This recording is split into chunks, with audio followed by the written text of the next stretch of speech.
저는 다시 이런 사태가 일어나지 않도록 당장 현관 비밀번호를 바꿨고, 남편에게도 시어머님이 이렇게 갑자기 우리 공간에 들이닥치는 건 사생활 침해라며 단호하게 말하자 남편은 연신 미안하다며 다시는 이런 일 없도록 시어머니에게 신신당부를 하겠다고 약속하더군요.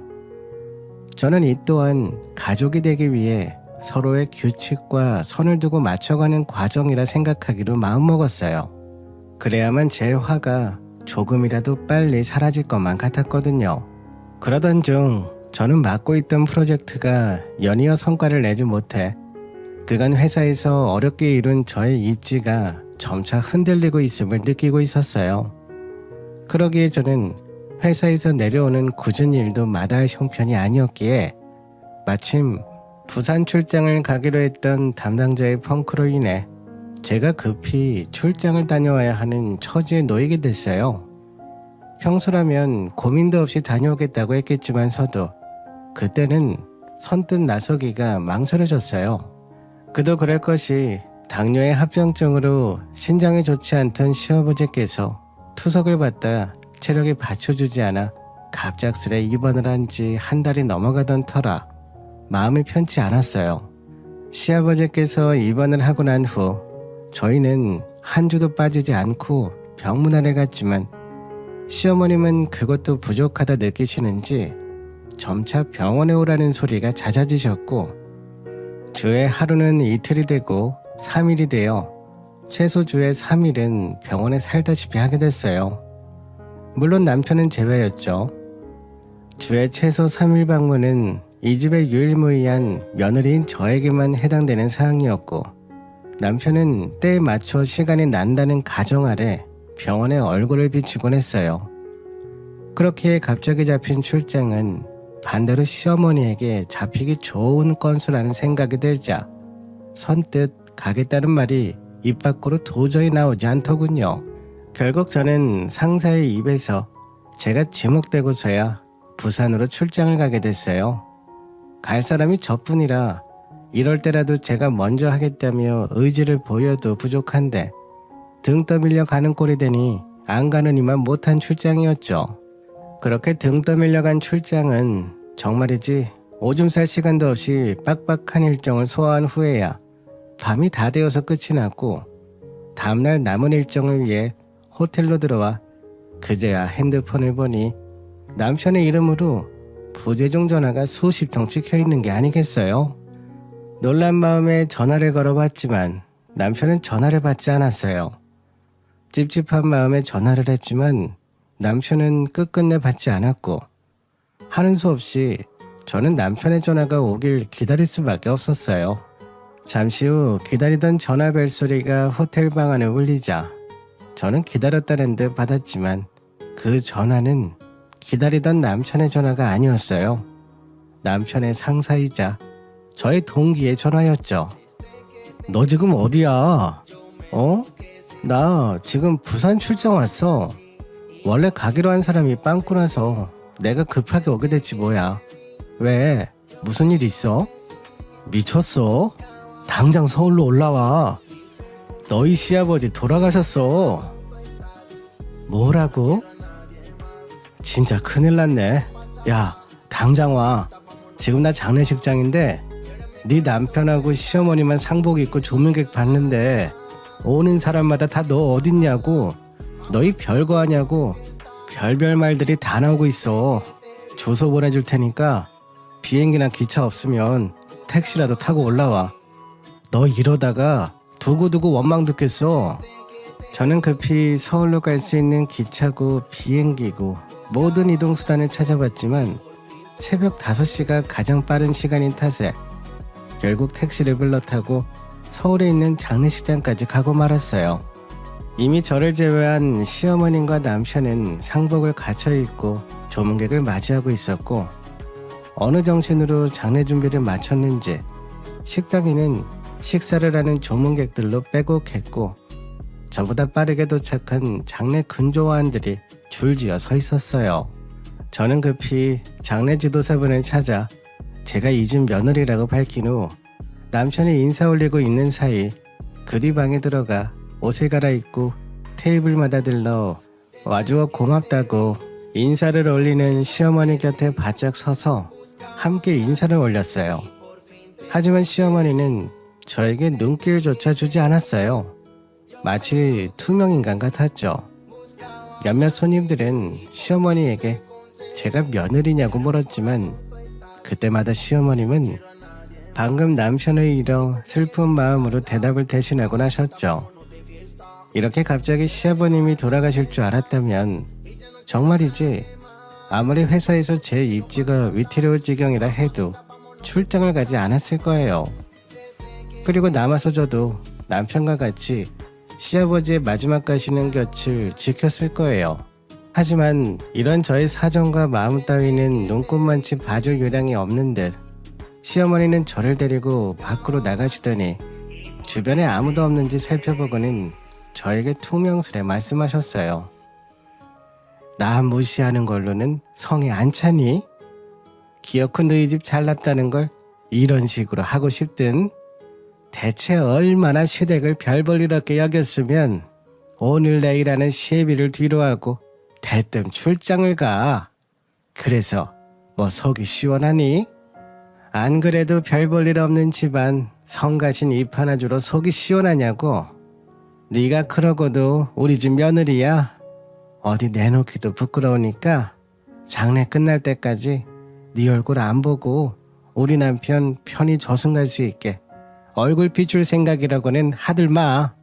결국 저는 시아버님 장례식장에서 쫓겨나고 말았고 아버지를 잃은 슬픔이 너무나도 컸는지 남편은 장례식이 다 끝날 때까지도 잠도 자지 않고 먹지도 않고 조문객만 맞이하고 있었어요. 그렇기에 남편에게 도움을 청할 수 있을 리 만무했죠. 저는 장례식 내내 뒷방에 숨어있다 시어머님이 잠시 눈이라도 붙이러 오시면 그제서야 음식을 내어주며 일손을 도왔고 장례식이 끝나는 순간까지 시어머니는 저를 보고 혀를 끌끌 차며 꼴도 보기 싫다며 눈을 흘기셨어요. 장례가 끝난 후 돌아온 회사는 저의 사정은 이해하지만 다음날 큰 거래를 목표로 한 미팅을 앞두고 서울로 가버린 담당자의 실책을 따져 묻지 않을 수 없었어요. 결국 저는 회사에 복귀하자마자 심할서에 6개월 감봉을 받으며 승진 대상자에서 자연스레 제외되고 말았어요. 그러다 어느 날 연달아 찾아온 불행 때문인지 극심한 스트레스에 시달리던 저는 복통으로 인해 남편의 도움을 받아 새벽에 응급실을 찾게 됐어요. 뜻밖에도 저희는 임신 6주라는 소식을 접하게 됐고 그간 어둡기만 했던 저희 부부 사이에 드디어 햇살이 비추는 것만 같았어요. 다만 그간의 스트레스로 인해 병원에서는 유산할 수도 있으니 조심하라며 무조건적인 안정을 취하라 권고했고 시아버지가 돌아가신 지 얼마 되지 않은 이런 순간 찾아와준 새 생명을 보자 남편은 안 그래도 회사 일로 힘들어했는데 이참에 그만두고 태교에만 집중하는 게 어떻겠냐고 묻더군요. 안 그래도 회사고 시댁이고 이미 한국의 K며느리로 살아내느라 지칠 대로 지친 저는 어차피 내 스펙에 회사야 다시 구하면 그만이지 싶어 지금은 아이만을 위해 집중해야겠다고 마음을 다잡고 회사를 그만두게 됐어요. 저의 임신과 퇴사 소식을 전해들은 시어머님은 남들은 애 가지고도 회사도 잘만 다니던데 너는 뭐가 그렇게 유난이냐며 평소와 같았으면 3절 정도까지는 가야 끝이 날 흠잡이가 아이 덕분인지 1절 만에 끝이 나더군요. 그렇게 저는 10달을 하루같이 하루를 10달같이 소중히 기다리기를 반복하던 끝에 다행히도 건강한 첫째 아이를 출산할 수 있었고 이제야 비로소 저와 우리 아기로 이루어진 가족이라는 울타리가 견고히 세워진 것만 같았어요. 하지만 아이를 키우는 것은 그간 제가 해온 많은 역할 중 가장 어렵고도 실력이 잘 늘지 않아 늘 애를 먹을 수밖에 없는 일이었어요. 하루하루 육아에 치여 잠도 제대로 자지 못한 채 뜬 눈으로 날을 샌 지도 벌써 며칠이 지나던 어느 날 남편에게서 급히 전화가 왔어요. 시어머님이 욕실에서 미끄러져 허리를 삐끗했다며 자기는 지금 너무 바빠서 못 갈 것 같으니 저에게 필요한 거 없는지 물어보고 챙겨서 다녀와 달라는 것이었죠. 하는 수 없이 시어머님에게 전화해 필요한 게 있는지 묻자 안 그래도 찬거리가 다 떨어져서 집에 먹을 게 없다며 반찬 좀 해오라고 하시기에 저는 회사 근처 저희가 반찬을 사다 먹는 유명한 반찬집에 들려 잘 팔리는 찬을 이것저것 골라들고 시댁에 들렸어요. 복대를 차긴 했지만 거는 데는 이상이 없어 보이는 게 우려했던 것보다 시어머니의 상태는 꽤 양호해 보였어요. 하지만 시어머님은 저를 보자마자 병이 돋으셨는지 바로 앓는 소리를 하며 소파에 누우시더라고요. 저는 사온 반찬을 반찬통에 담기 위해 주방으로 향했고 하나하나 포장을 뜯어 반찬통에 담고 있었어요. 예, 이게 뭐냐? 아, 어머님 드실 찬이요. 아까 전화로 반찬 없다고 말씀하셨잖아요. 뭐? 내가 너한테 반찬 해오라고 했지. 내가 언제 반찬 사오라고 하든? 어머니, 여기 되게 유명한 반찬 가게예요. 저희도 여기서 사다 먹는데 요즘 파는 반찬도 엄청 잘 나오고 맛있어요. 뭐? 돈이 남아도니? 내 아들은 너희들 먹여 살리겠다고 뼈가 빠져라 일을 하는데 집구석에서 돈 아낄 생각은 안 하고 어떻게 하면 돈을 써볼까 하고 돈 쓸 궁리만 하고 있어. 시집 온 지가 몇 년인데 남편 쌍에 지 손으로 만든 찬 하나를 여태 못 내. 대체 너희 엄마는 딸 자식 이런 거 하나 안 가르쳐 보내면 대체 어떻게 하라는 거니? 다 큰 너를 내가 가르치리? 정말 답답해서 돌아가시겠네. 네? 어머님, 죄송하지만 저희 여태 각자 번 돈으로 살았고 지금도 제 남은 퇴직금으로 제가 쓸 돈 쓰면서 버텨온 거예요. 그리고 왜 제가 저희 집에서 반찬하는 것까지 배워서 시집을 와야 하는 거죠? 지훈 씨도 반찬할 줄 모르던데요. 너 이제 하다 지금 시애미한테 말대꾸까지 하는 거니? 아니요, 말대꾸가 아니라 여쭙는 거예요. 그리고 저도 지훈 씨 돈 버는 동안 애 보느라 바빠서 앞으로 반찬 떨어지면 여기 반찬 가게 명함 두고 가니까 입에 맞으면 여기서 시켜 드세요. 그럼 저 몇 시간만 아이 맡기고 온 거라 가볼게요.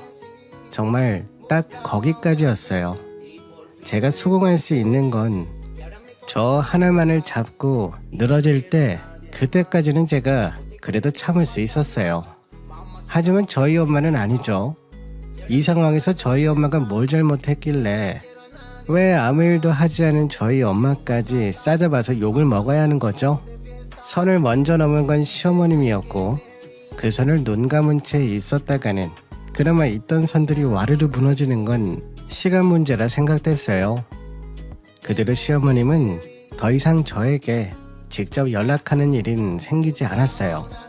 그러던 중 오랜만에 저에게 다이렉트로 시어머님의 전화가 오는 게 아니겠어요? 그러더니 시어머님은 저에게 더위를 먹었는지 입맛이 없다며 새콤달콤한 매실장아찌를 해서 오라고 하시면서 반찬이야 만들 줄 몰라 못 만든다 쳐도 이건 잘 헹궈서 절이기만 하면 되는데 이 정도는 할 수 있을 거라며 해오라고 하고는 전화를 또 끊어버리셨어요. 역시나 웬일로 잠잠하다 싶더니 그간 어떻게 하면 저를 다시 골탕 먹일까 이 생각만 하고 계셨던 것 같았어요.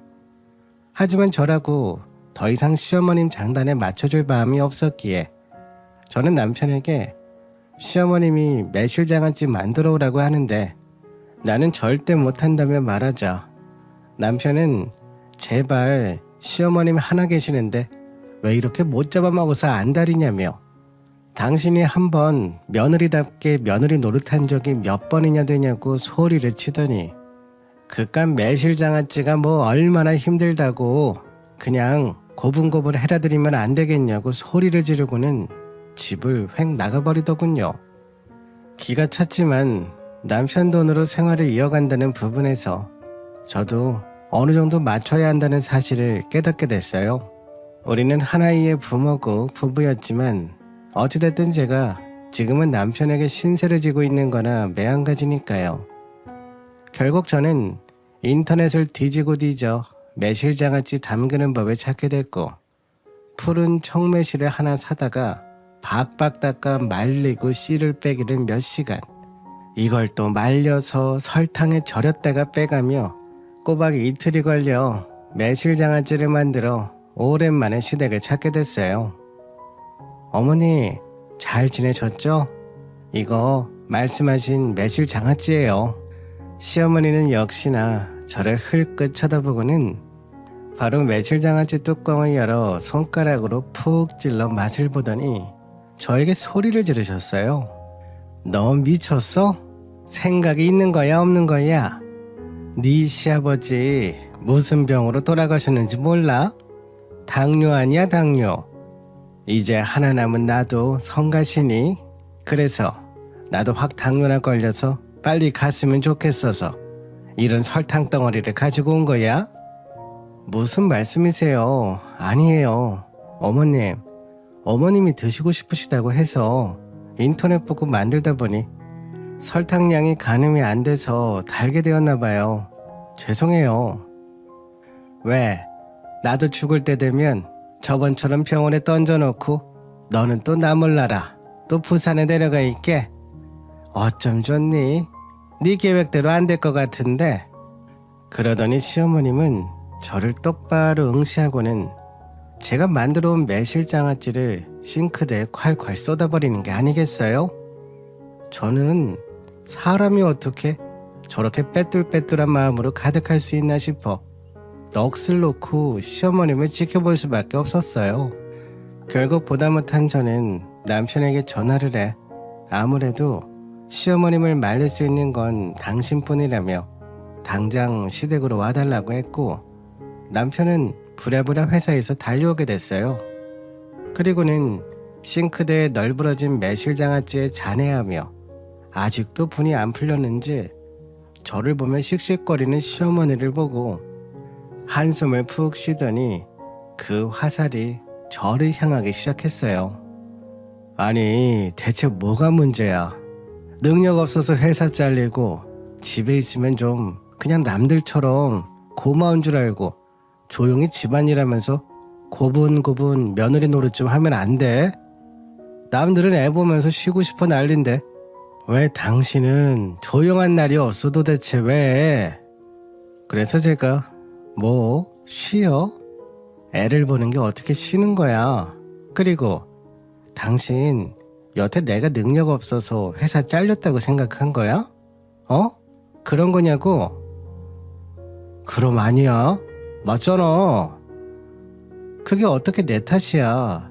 갑자기 아버님 돌아가시고 일을 처리할 수가 없었는데. 그래, 당신 말 잘했다. 내가 아버지 돌아가셨을 때도 별말 안 했지. 이럴까봐 그랬어. 당신이 우리 아버지 탓할까봐. 그런데 어떻게 사람이 딱 생각한 대로 행동을 하냐? 그리고 며느리가 일하느라 집안일도 하나 제대로 못하는데 그래놓고 당신이 우리 집에 뭘 잘했다고 지금 이렇게 고고하게 굴고 있어. 아직도 당신이 내 상사인 하는 거야? 반찬을 잘못 만들었으면 다시 만들면 그만이지. 바쁜 사람을 오라가라 부르고 난리야 지금. 제가 그날 매실장아찌랑 다른 반찬들까지 해서 바리바리 싸서 갔었거든요.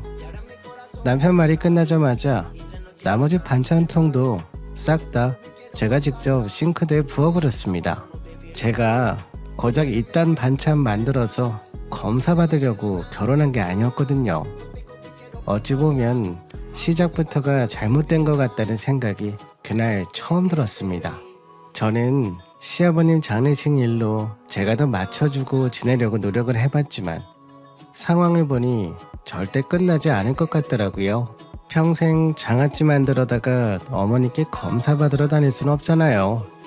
그러기엔 내 인생이 너무 하찮아지고 볼품없어지잖아요.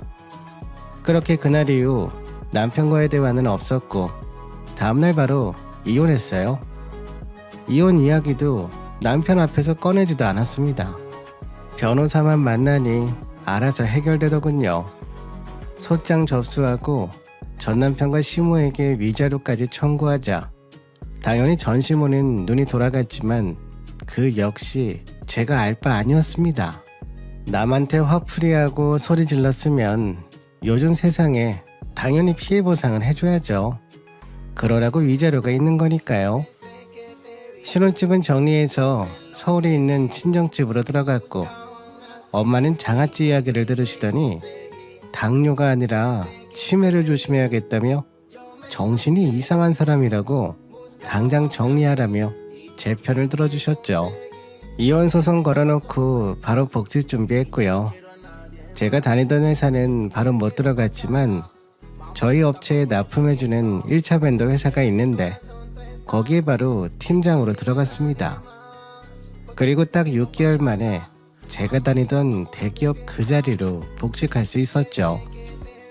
2년 전까지 제가 쓰던 책상 그 자리에 다시 앉는데 정말 만감이 교차했습니다. 그날 결정이 아니었다면 딱 하나 매실장아찌는 더 잘 담그긴 하겠죠. 전 남편은 회사에서 마주치진 않았어요. 부산에 있는 공장으로 부서 발령이 나서요. 승질 라인에서 밀리면 일단 부산 쪽으로 보내거든요. 그래서 제가 예전에 부산 출장 내려갈 때 그토록 예민했던 거였고요. 당시 저는 출장이었지만 전 남편은 완전히 내려가서 일하는 거라 아마 거기서 길어야 3년 정도 일하다가 다음 부서 배치 때는 책상 정리할 겁니다. 본인도 알고 있겠죠. 부산에서 전 시모랑 함께 내려가 지낸다고 하더라고요. 이제 만날 일도 없고 제 눈에 보이지도 않을 정도로 멀리 가버렸으니 정말 이제 가끔은 제가 결혼을 했었다는 게 꿈처럼 느껴지기도 합니다. 그러다 아이 얼굴 보면 현실이구나 깨닫게 되고요. 이제 그 악몽에서 깨어났으니 저는 현실에서 열심히 지내려고 합니다. 헛된 시간까지는 아니었다 생각해요. 저는 아이를 얻었으니까요.